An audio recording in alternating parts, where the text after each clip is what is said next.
Selamat pagi rekan-rekan guru SMKN 1 Tabanan. Pada kesempatan ini izinkan saya berbagi materi tentang segitiga restitusi dalam Merdeka Belajar sebagai bentuk pengimbasan dari program calon guru penggerak. Semoga apa yang saya sampaikan kali ini bermanfaat untuk Bapak Ibu semua. Oke, langsung saja kita ke materi inti. Oke. Di sini topiknya adalah workshop Merdeka Belajar calon guru penggerak angkatan 6. Ini di sini kita berlima, jadi kita membawakan satu materi satu orang. Jadi per orang punya materi tersendiri. Kebetulan materi saya adalah tentang segitiga restitusi. Tentunya Bapak Ibu pada heran ya, pada bertanya, apa sih segitiga restitusi? Sebenarnya apa yang saya sampaikan ini Bapak Ibu semua sudah sering lakukan di dalam kelas ya, karena ini adalah bagian dari aktivitas atau aksi nyata seorang guru, baik itu guru penggerak maupun guru non penggerak. Oke, langsung kita ke topik. Ya, inilah dia segitiga restitusi yang di dalamnya ada saya sendiri, tapi ada fotonya ya. Ini saya akan terangkan apa sih sekilas tentang segitiga restitusi. Oke, salam dan bahagia Bapak Ibu guru hebat. Pada video kali ini kita akan membahas tentang salah satu program disiplin positif yang diterapkan di lingkungan sekolah yang dikenal dengan nama restitusi atau segitiga restitusi. Oke. Restitusi dikembangkan oleh pakar pendidikan Dean Gessen berlandaskan pada teori kontrol Dr. William Glasser. Segitiga restitusi adalah suatu proses dialog yang dijalankan oleh guru atau orang tua agar dapat menghasilkan murid yang mandiri dan bertanggung jawab.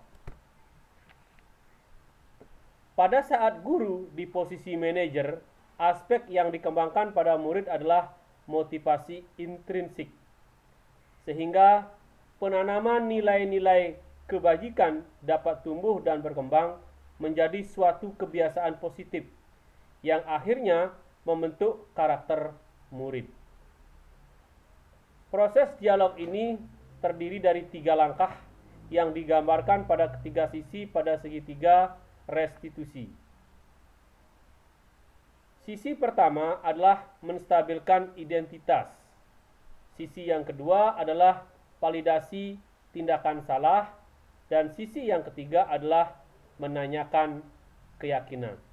Nah, itulah masing-masing sisi yang saya jelaskan singkat pada materi workshop kali ini.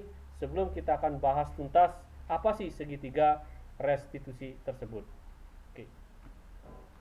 Segitiga restitusi yang pertama, pada posisi pertama itu namanya menstabilkan identitas atau bahasa Inggrisnya stabilize identity. Apa sih yang harus kita lakukan pada saat melakukan tindakan menstabilkan identitas dari tindakan indisipliner seorang murid? Yang pertama, kita akan bisa katakan bahwa berdasarkan prinsip membuat kesalahan adalah bagian dari proses pembelajaran. Nah, ini mungkin aneh mungkin bagi Bapak Ibu, kenapa kok ada murid yang melakukan kesalahan adalah sebuah proses pembelajaran?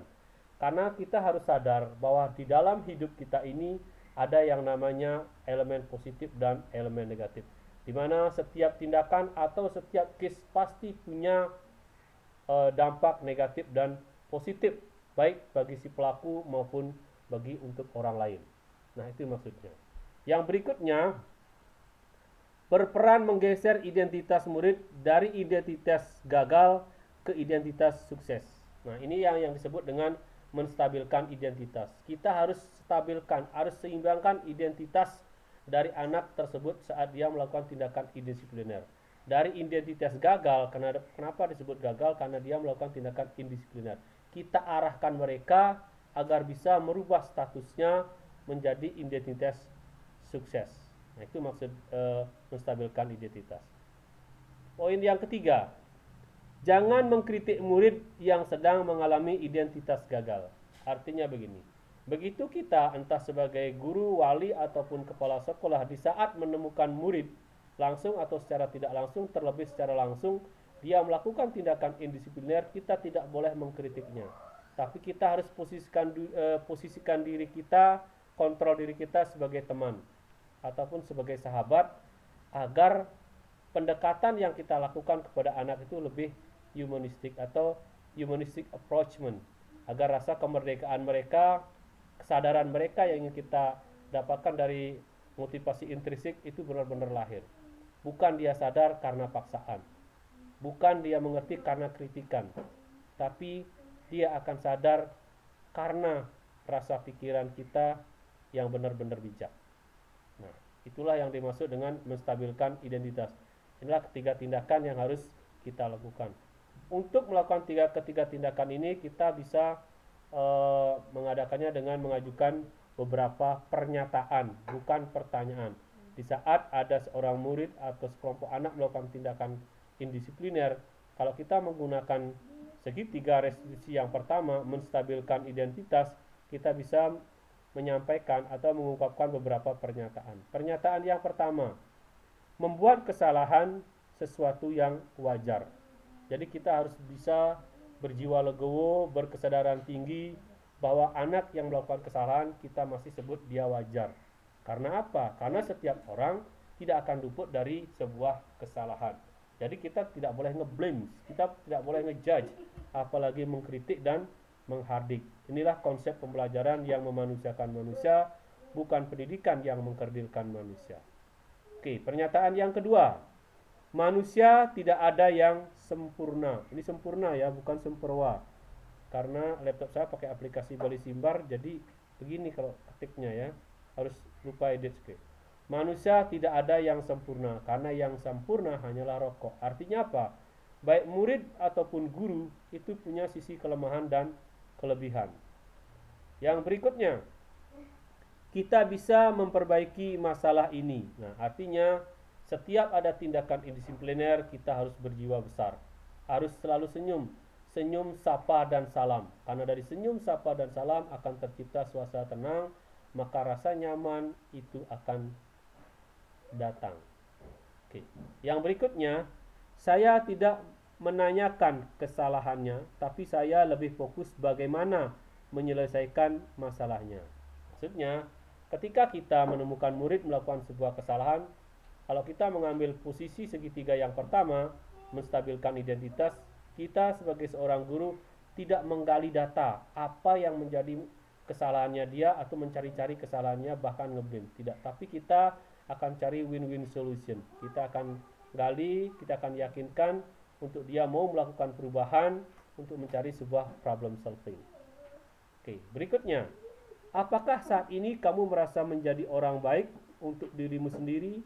Nah, kita berikan pernyataan seperti itu. Dari tindakan kesalahan yang dia lakukan, kita kasih pertanyaan ini. Maksudnya, dengan tindakan indisipliner yang dia lakukan, apakah itu merupakan sebuah aksi kebenaran atau tindakan benar untuk dirinya? Nah, kalau kita tanya seperti itu, dia akan melakukan refleksi diri bahwa tindakan yang telah dia lakukan ternyata tidak memberikan rasa nyaman, aman, dan bahagia untuk dirinya dan orang lain. Oke, kita lanjut ke bagian yang kedua. Yang kedua namanya validasi tindakan salah or validate misbehavior. Jadi posisi seorang guru di sini, posisi kontrol seorang guru di sini adalah posisi seorang manajer. Manajer di sana itulah seorang pemimpin yang sudah bisa menjiwai, menghargai, memahami karakteristik bawahannya, entah itu murid ataupun karyawannya. Oke, yang pertama itu ada berdasarkan prinsip setiap perilaku berupaya memenuhi suatu kebutuhan tertentu. Oke. Artinya kalau kita melihat orang mencuri, pasti kita mengejudge-nya dia atau orang jahat.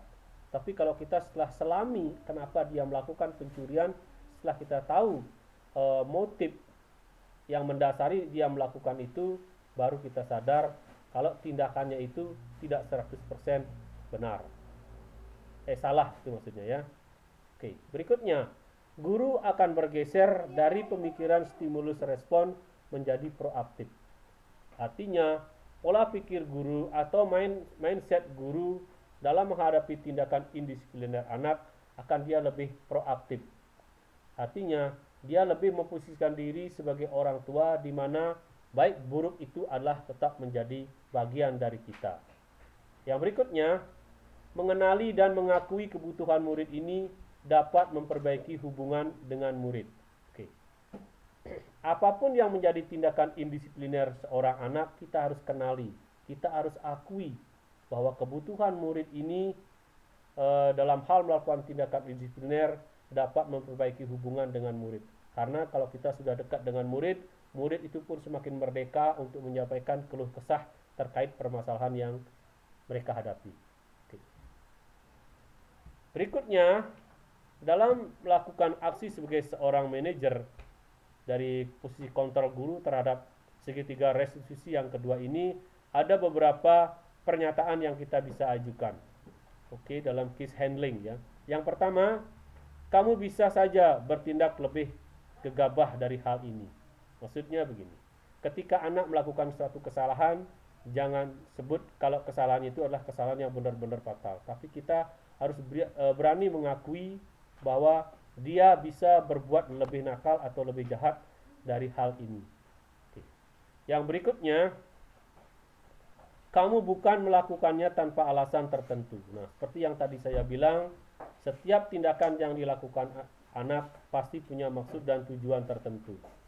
Bagi kita terlihat negatif, tapi bagi dia ada unsur yang mempositifkan dirinya untuk melakukan tindakan tersebut. Berikutnya, kamu melakukannya karena alasan yang penting bagi dirimu.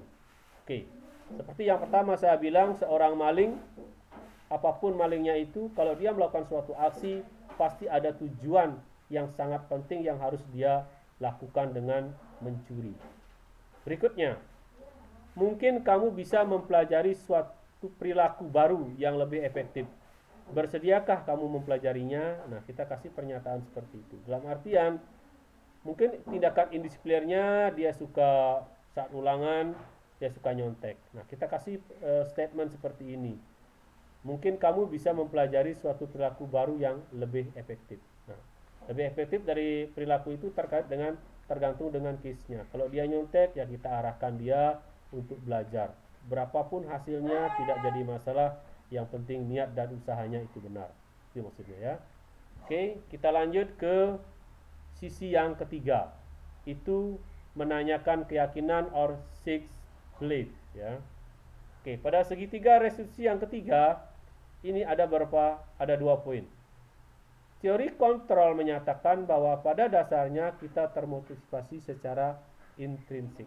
Artinya, kontrol untuk melakukan suatu tindakan, baik tindakan jahat, tindakan baik, tindakan salah, tindakan benar, setiap orang punya motivasi yang datang dari dalam dirinya sendiri. Nah, itulah yang namanya termotivasi secara intrinsik. Beda dengan motivasi ekstrinsik adalah motivasi yang dipengaruhi oleh orang lain ataupun lingkungan baik lingkungan alam maupun lingkungan sosial. Setelah perilaku divalidasi dan identitas telah stabil, maka murid telah siap mengaitkan keyakinannya dengan tindakan yang salah. Setelah perilaku divalidasi ya, dalam proses memvalidasi, memvalidkan, membenarkan, mencari benar apa yang menjadi kesalahannya dia, murid akan bisa mengaitkan keyakinan dengan tindakan yang salah. Artinya, karena dalam setiap kelas itu sudah ada keyakinan atau kesepakatan baik tersurat maupun tersirat yang sudah menjadi kesepakatan bersama. Berikutnya, pernyataan-pernyataan yang bisa kita ajukan dalam menanyakan keyakinan ada 4 ya. Yang pertama, sebagai keluarga atau kelas, apa yang kita yakini. Nah, artinya begitu kita memposisikan diri seorang manajer menghandling sebuah case atau problem seorang anak melakukan tindakan indisipliner, kita harus memberikan sebuah pernyataan yang humanis, yang menggugah rasa kesadaran mereka secara intrinsik, secara sesuatu yang lahir dari kesadaran dalam dirinya. Nah, seperti inilah pernyataannya. Apa yang menjadi keyakinan kita, artinya apa yang sudah menjadi peraturan atau keyakinan atau kesepakatan di dalam kelas dalam proses pembelajaran. Berikutnya, nilai-nilai apa yang telah kita sepakati. Ini hampir sama dengan pernyataan yang pertama. Nilai-nilai apa yang telah kita sepakati. Tentunya setiap guru sudah mempunyai nilai-nilai atau aturan-aturan atau norma-norma atau dogma-dogma yang mencerminkan nilai-nilai kebajikan universal yang sudah kita sepakati untuk mencari rasa aman, rasa nyaman, rasa bahagia, tanggung jawab, disiplin, kebersamaan, dan saling menghormati. Itulah nilai-nilai yang sudah menjadi keyakinan kita di dalam kelas dalam proses belajar mengajar. Berikutnya, seperti apa gambaran kelas yang ideal bagi kamu? Nah, begitu ada anak atau murid melakukan sebuah tindakan indisipliner, kita akan ngasih pernyataan, bukan pertanyaan. Kita harus gali apa yang menjadi sebab akibat, terus apa yang dia inginkan dari tindakan indisiplinnya itu, biar kelasnya menjadi nyaman dan dia tidak berulah. Inilah statement yang harus kita sampaikan. Terakhir, kamu ingin menjadi orang seperti apa? Nah, dengan tindakan indisipliner yang anak lakukan, tentunya dia punya maksud dan tujuan tertentu. Dari tindakan indisiplinnya itu kita gali permasalahan, kita gali motifnya dengan statement seperti ini agar dia tergugah. Kalau dia tidak punya maksud tertentu, mungkin tindakan indisiplinnya ini secara insidental nantinya tidak akan menjadi sebuah karakter atau kebiasaan buruk bagi dirinya. Nah, itulah sekilas pandang tentang segitiga restitusi yang bisa saya sampaikan. Mungkin Bapak Ibu masih ada hal yang perlu ingin ditanyakan. Nanti di workshop hari Kamis besok kita akan kupas tuntas apa sih segitiga restitusi yang Bapak Ibu baru dengarkan, padahal sudah kita biasa lakukan. Cuma penamaannya saja yang belum pernah kita dengarkan mungkin ya. Termasuk saya juga baru di program Guru Penggerak ini. Oke, terima kasih atas perhatiannya. Saya ucapkan terima kasih.